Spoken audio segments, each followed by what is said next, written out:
Hey guys, this is Ashwin Vidyala here. Why the hell do I have a Rubik's Cube here? Well, today I plan to use visuals. I at one point of time actually knew how to solve this thing. I kind of forgot right now. And it wasn't a very impressive solve. I think it was 3 minutes, I want to say, 2.5 or 3 minutes solve. So it's not spectacular, but something. I'm pretty sure most people cannot solve a Rubik's Cube. So I actually knew how to solve this thing. And I am trying to get back into it, but I just don't care as much anymore. I'm pretty sure if I get back into it with the same want that I did, when I was learning, yeah, it should come back in a fraction of the time. But I'm just not putting the effort right now. But I want to tell you something I learned when I was, learning how to solve this thing. Now, the way it works is, depending on which cube is first, you solve this in layers, in levels rather. And depending on which cube is where and what color, you do a set of moves. It's called an algorithm. So once the cube is in a certain position, you do an algorithm, and then you see if it's in this position, then you do this algorithm. If it's in that position, you do that algorithm.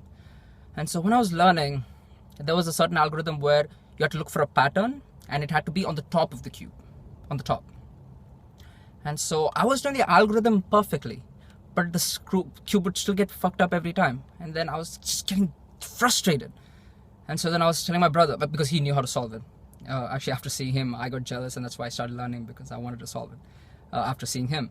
And so I told him, Arvind, can you please just see what I'm doing wrong? I mean, this is so frustrating. And then I was doing the algorithm perfectly. I knew that. What I was doing wrong is the pattern had to be on the top. What I kept doing is putting it on the front. The front is, the face that faces you. So I was doing the algorithm perfectly, but instead of putting the pattern on the top, I put it on the front. That took him 2 seconds to diagnose the problem. It took him 2 seconds to find out what I was doing wrong. And so I just realized, in life, we can learn a lot of things on our own, no problem. But sometimes when you have somebody somebody who knows how to do what you're trying to learn how to do, and they look at you, they can find out the problem like that. It did not even take him 2 seconds. He just saw, like, okay, Ashwin, why are you putting that on the front? You're supposed to put it on the top. I'm like, that was so simple. But I couldn't figure it out. It was so simple for him to find out what I was doing wrong.